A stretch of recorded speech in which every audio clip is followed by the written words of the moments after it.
We don't realize how important our privacy is to us until we've been breached or compromised. This is a rapidly growing threat. The scope of cybercrime is rising exponentially. 78% increase between 2020 and 2022. Like, this person left me with an empty bank account and maxed out my credit card and line of credit. How did I let that happen?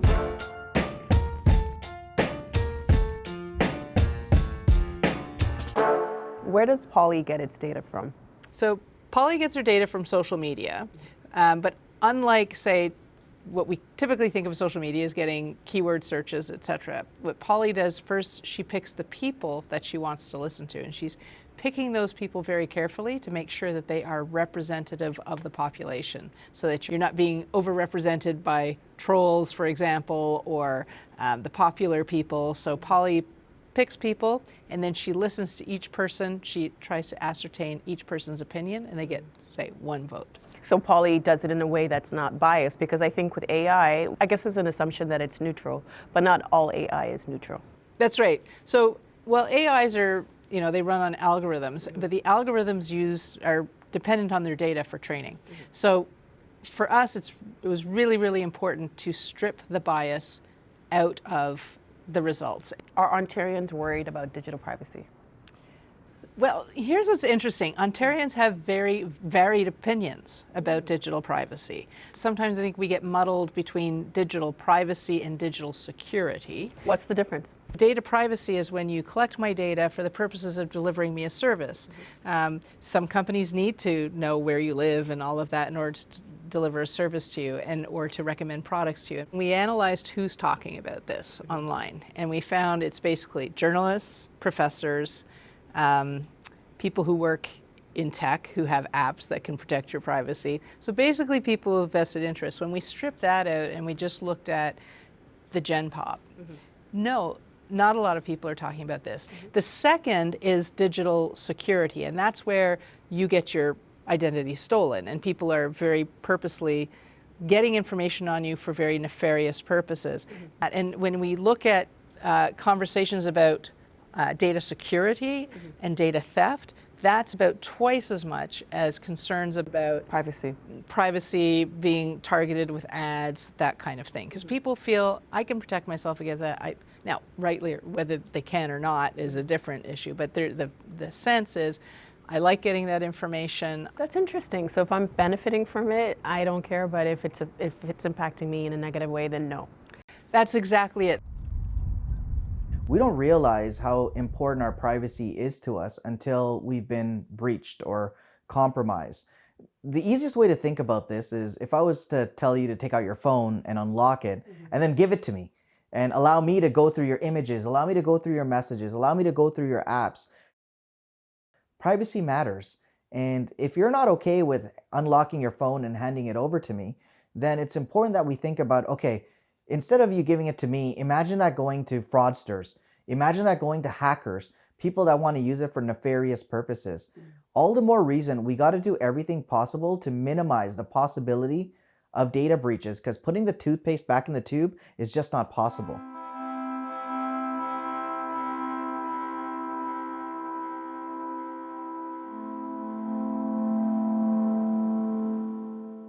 It's easy to feel adrift in the free flow of information, to not know where the data we hand over is going.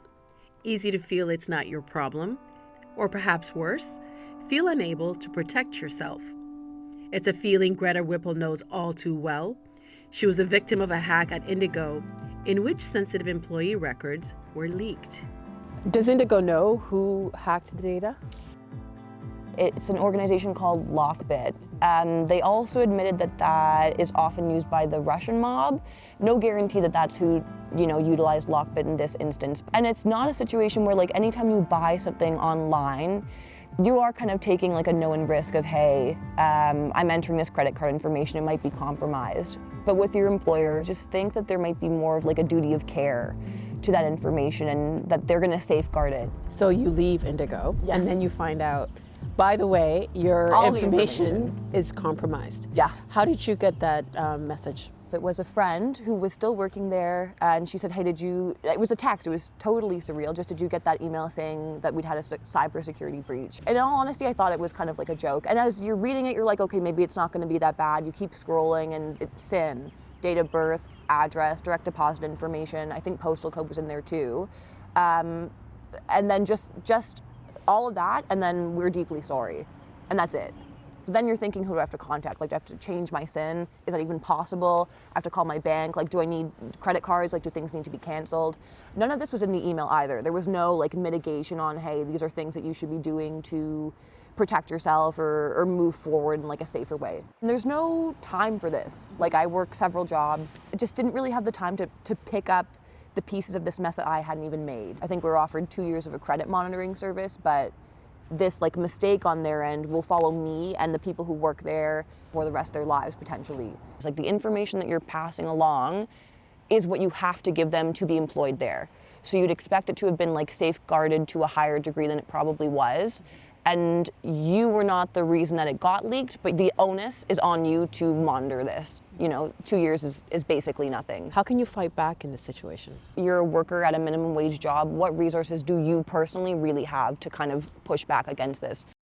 I think we need to be thinking about how this information is being stored. And I don't know if there's any sort of legal boundary for how long it has to stay on file, but there has to be a conversation about that. There was an intruder in their system for about a month before they even realized. Probably like it just is a situation where they didn't think it would ever happen to them, right? And there are probably tons of companies that are out there as well who don't think it'll ever happen to them. And it's one where maybe they're skimping out on cybersecurity. So I think that the protections, or maybe the degree of protection that has to surround SINs, direct deposit bank information, it has to be higher. Probably like harsher penalties for that information being leaked, and maybe just there needs to be more conversations about cybersecurity in general.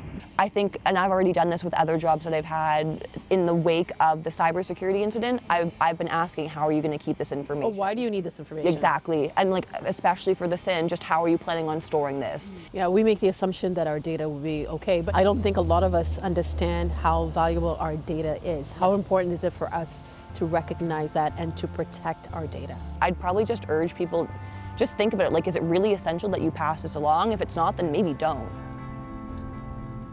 You should ask your employer on what they retain, how long they retain it for, and then ensure that if they say we keep a particular type of employee data, after how many years post you leaving the job or post termination, do they get rid of that data? Or do they keep copies? And by get rid of that data, I mean digital copies and physical copies. So you got to have that conversation. As an employer, it's good practice to have that discussion and make those policies available. I think we need to realize that, look, once the information's out there, it's out there. Once it's out there, it's out there. If a company can't protect your data, it's one thing.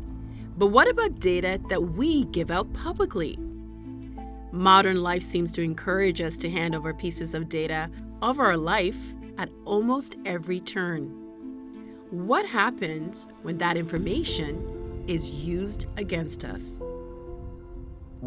Let's just think about the type of information that's actually in a photograph. When you post these photos on social media, a lot of this, what's called EXIF data, which is the metadata behind a photograph, is stripped. But if you're sharing it on other every platform may not be stripping the EXIF data. So what is EXIF data? The type of device that you have. Do you have an iPhone or an Android? Did the flash go off? The date and time of when that photo was taken. But also location, if your location is enabled. And what type of location? Latitude and longitude, and in some cases even altitude. So if you're taking it from your condo or from your apartment, if you do the math, you can figure out, okay, this person's on the 10th floor. It gets very precise. It gets kind of scary. What type of information is now actually in that photograph? So think about, is the house door number on there? I've seen pay stubs in some of these photographs that you can actually zoom in and kind of make out a little bit of information. I've heard heartbreaking stories of people losing their life savings. Grandparents being scammed out of tens of thousands of dollars. My grandson's in trouble. Okay, well, hit pause. Get information. All right. First of all, the number that, make sure that it's a legitimate number. It's like checking your blind spots. Check those blind spots. And the technology now is making it even more difficult to decipher fact from fiction.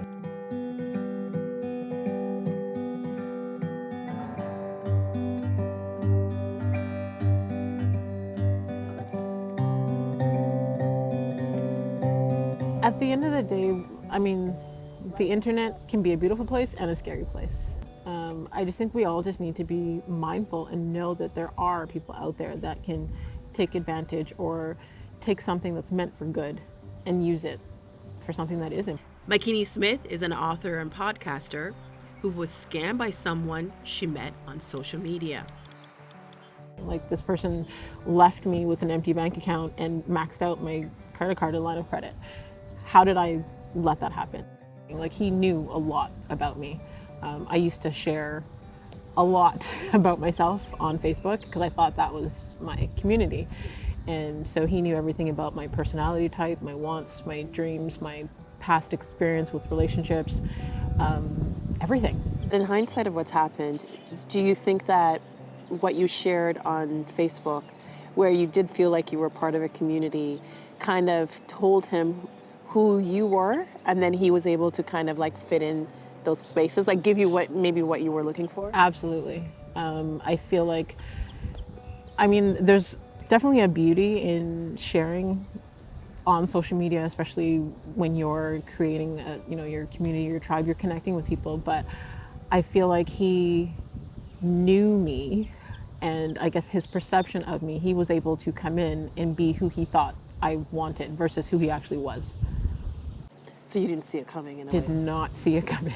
We ended up going on a date, and he showed up at the first date, kind of a little, I guess, casual yet flashy. He had a $100,000 car, and talked about his penthouse condo in Mississauga and the work that he did, where he was making passive income of almost $10,000 a month, and so he was building the perception. And we started dating, and then immediately the emergencies started, where I have this fancy car, but my license was suspended for speeding ticket or what have you, and my money is tied up with this and that, and can I borrow?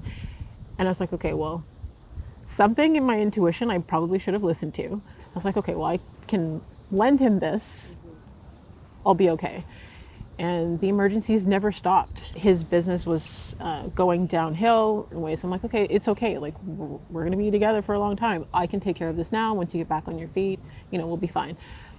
And I had to have a major organ removed due to some health challenges. The deal was that he was going to get a job, because I'm self-employed, that he would get a job so that he could take care of things, since I had been taking care of things for the first year. There was always an excuse. There was always something. And it was the day I came home from the surgery. I was in my bed, and he came upstairs with a notebook of all the things of how I could work from the bed. How did you take that? Not well. Did alarm bells go off? Or? Yes. His refusal to work and making excuses of, why he couldn't work, which were not legitimate. Basically taking away all of the income that I had saved and earned, taking away my ability to even continue to function. And jeopardizing your children's livelihood. Absolutely. After he had found out the same week that I had said to him, I'm out of money, credit cards are maxed up. Like, when are you gonna step up and get a job? 4 days later, he created a blow up fake argument and moved out, had his mom come and pick up him and all his stuff when I wasn't home, and ghosted me. Do you think if you hadn't run out of money, he wouldn't have left? I don't think so. Like, every story that I've heard about all the women previously, it was the same thing. As soon as he used up all he could, he moved on to the next target. But while he's with this person, he is interacting with other women on social, getting to know them, kind of breadcrumbing them, so that once this one is empty, he can make his move on the next one. You said that he targeted you because you were independent. Why do you think that is? There are so many women who are self-sufficient. They're doing well in all other areas of their life except for a relationship. So it's almost like you feel like you've checked all the boxes, but there's one thing missing. So you almost feel a little vulnerable where that's concerned. And I think knowing now, like having all of his exes reach out to me and share very similar stories of how he's used them for money and manipulated them in their situations, they were all independent women making their own money, doing their own thing. And I guess part of the struggle for me is, you know, at the time, my brand was about sharing your story. My brand was about owning your truth. And I had to be a product of the product. But there are parts of that that were used against me to take advantage.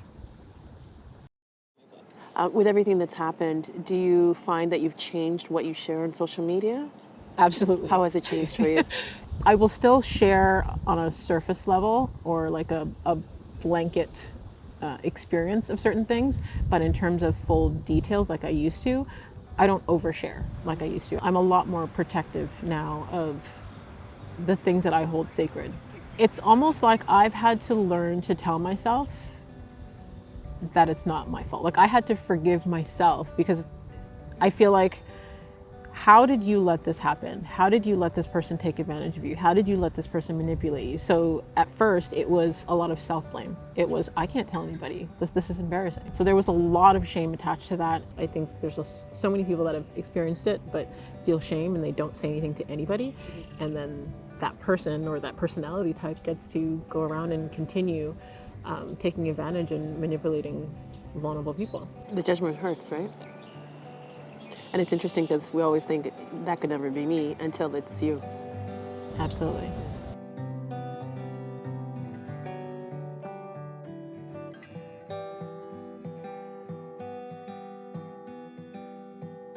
So it is important to report it to your local police service. You know, you might have a little nugget of information that they need to tie all these different occurrences together. It might be an email address they sent you. It might be a phone number. The more data we have, the more reports that we have, the more we'll be able to address the situation. Otherwise, we're just guessing. There never seems to be enough unique passwords, laws, or police to keep us safe online, but there has been some recent success through collaboration, and it started in Ottawa. Jan visited the RCMP's National Cybercrime Coordination Center, otherwise known as NC3. Can you give us an idea about sort of the issues around cybercrime in Canada when we're looking at stats? You know, unfortunately, we've seen a trend over the last few years where the number of cybercrime incidents has risen. There's increasingly more challenges from cybercriminals and other threat actors trying to go after people online, whether that's financially or in other ways. Specifically, last year we had over $530 million in financial losses that were reported. Maybe 5 to 10% actually gets reported to us. Do you have an idea why people underreport? There's a bunch of reasons. We've actually done some research into this. At the sort of individual level, a lot of people are embarrassed. They feel like they got scammed and that they got taken advantage of, and they don't want to share that, even sometimes with their own family. People shouldn't be embarrassed to come forward. Anybody can make that mistake, and it's happened to even high-level people with a fairly sophisticated understanding of cybersecurity. They've been victims of this too.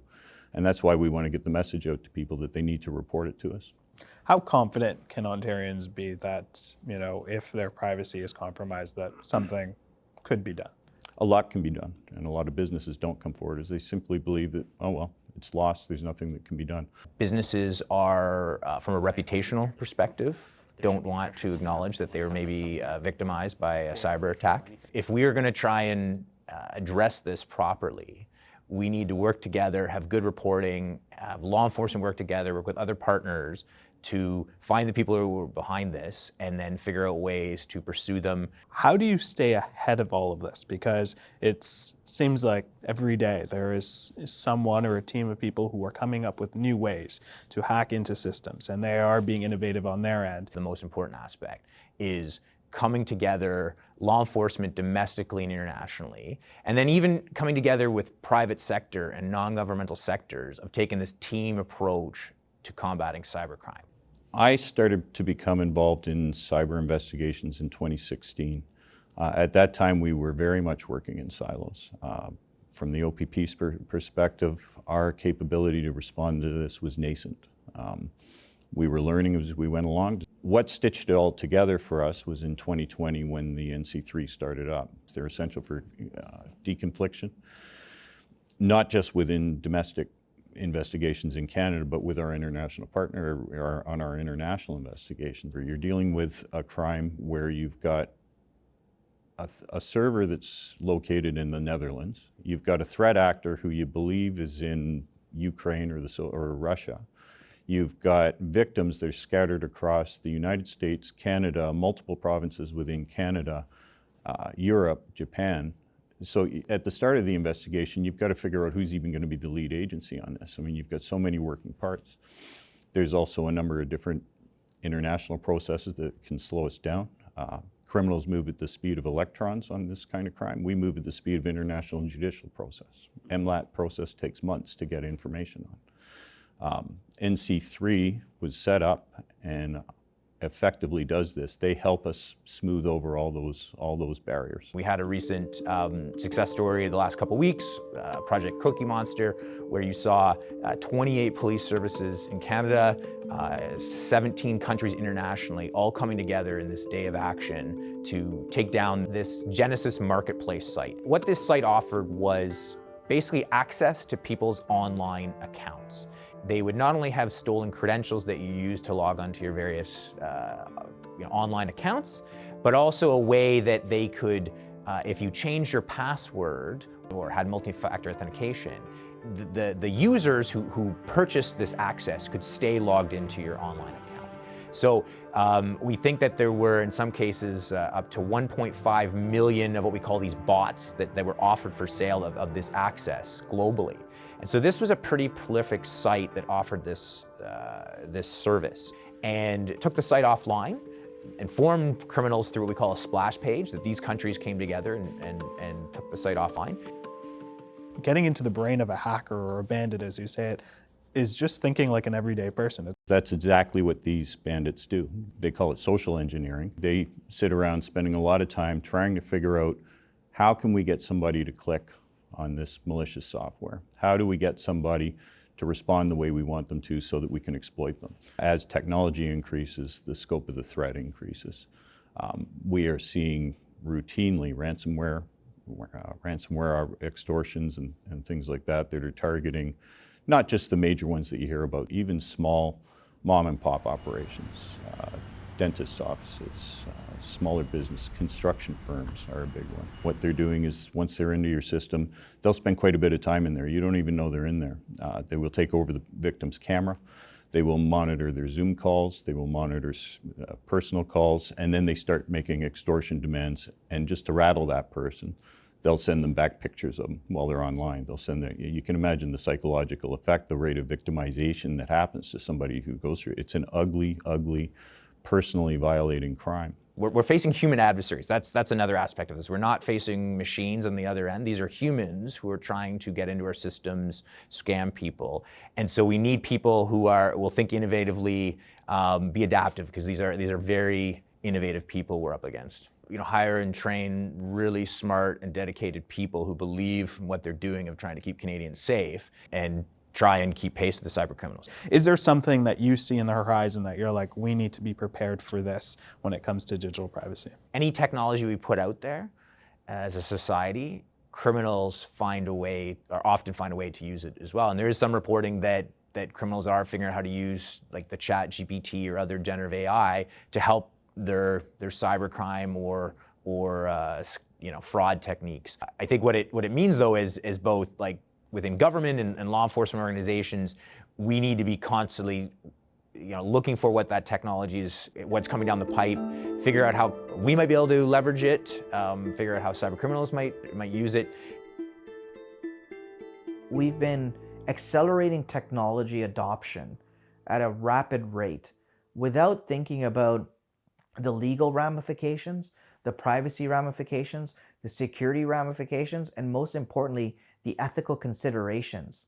It's just been, let's just build this out and then we'll figure it out. No, we really have to think about this stuff by design from the onset. The responsibility doesn't go on just one group or individual. The way I break it down is there's a role for government and our regulators, and that includes law enforcement as well, where we need better laws. The second component to this triangle is vendors. If you're going to be making products, if you're going to be making systems and software and collecting data, you have a responsibility to ensure that security and privacy are built in by design. Not an afterthought. Why do I need this piece of data? What are we doing to protect user information?